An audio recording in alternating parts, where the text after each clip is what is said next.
Assalamualaikum warahmatullahi wabarakatuh. Perkenalkan, nama saya April Yastianingsih, NIM 2020610042, dan dua teman saya lainnya, Nafisa Fitratun Nada, NIM 2020610050, dan Vina Himatul Ulya, NIM 2020610055.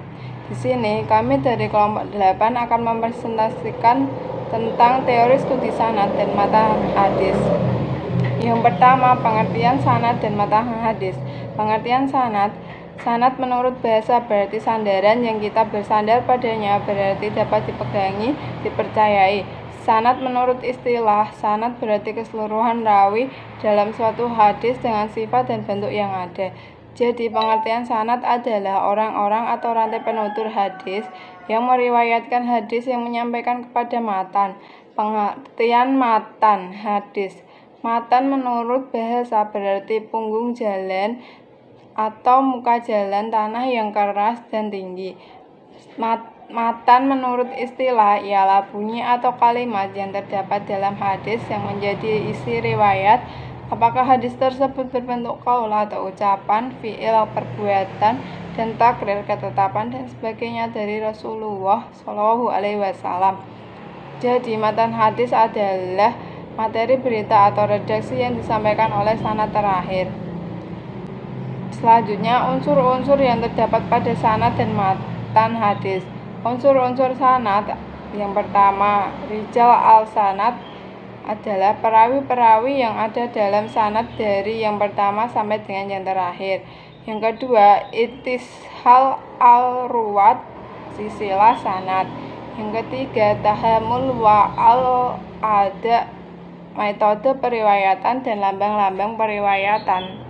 Sedangkan matan merupakan salah satu unsur hadis. Matan hadis juga berfungsi sebagai sarana perumus konsep keagamaan dalam bentuk hadis. Setiap matan memiliki unsur lafadz atau teks dan unsur makna atau konsep. Dengan demikian, struktur lafadz matan hadis sejatinya adalah cerminan dari konsep ide yang dirumuskan dalam bentuk teks, sehingga pada akhirnya matan disebut nas al-hadis. Kedudukan sanad pada hadis. Sanad adalah sesuatu yang bersifat eksternal atau di luar matan hadis. Muhammad Ali berpendapat bahwa sanad hadis merupakan bagian dari agama. Berikut ini paparan pendapat sebagian pendapat ulama misalnya. Yang pertama, Abdullah bin al-Mubarak menyatakan sanad hadis merupakan bagian dari agama. Sekiranya sanad hadis tidak ada, niscaya siapa saja akan bebas menyatakan apa yang dikehendakinya. Pernyataan tersebut memberikan peringatan bahwa sanad hadis merupakan bagian penting dari riwayat hadis. Keberadaan suatu hadis yang tercantum dalam berbagai kitab hadis ditentukan oleh keberadaan dan kualitas sanadnya. Yang kedua, Nur al-Din mengatakan bahwa sistem sanad merupakan salah satu keistimewaan umat Islam yang tidak dimiliki umat lain. Pernyataan ulama tersebut cukup memberikan gambaran betapa pentingnya sanad dalam suatu hadis. Karena pentingnya peranan sanad dalam hadis tersebut, maka para ulama ulumul hadis mengklasifikasikan hadis baik dari sahih dan maudhu'nya, makbul dan mardudnya, maupun tingkat dan kualitas hadis lebih banyak didasarkan pada kualitas sanadnya. Selanjutnya, jenis-jenis sanad hadis. Pertama, sanad Ali. Sanad Ali adalah sebuah sanad yang jumlah perawinya lebih sedikit jika dibandingkan dengan sanad yang lain. Sanad Ali dibagi menjadi dua bagian.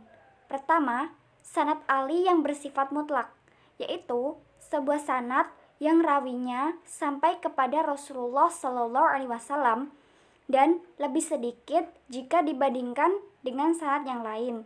Yang kedua, sanad Ali yang bersifat nisbi, yaitu sebuah sanad yang jumlah rawi di dalamnya lebih sedikit jika dibandingkan dengan para imam ahli hadis. Jenis sanad yang kedua yaitu sanad nazil. Sanad nazil adalah sebuah sanad yang jumlah rawinya lebih banyak jika dibandingkan dengan sanad yang lain.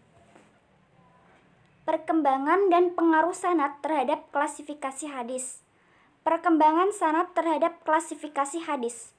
Gejala umum yang terdapat dalam sanad hadis adalah semakin jauh orang-orang dari masa Rasulullah SAW, maka semakin bertambah pula jumlah orang-orang yang meriwayatkan rawi hadis dari Nabi SAW. Pengaruh sanad terhadap klasifikasi hadis. Ciri umum dari sebuah hadis adalah di awal bagian dari abad kedua Hijriah, bahwa hadis itu diriwayatkan oleh sejumlah perawi dengan jumlah yang banyak dan berasal dari berbagai provinsi dari negara. Sekian presentasi dari kelompok kami. Wassalamualaikum warahmatullahi wabarakatuh.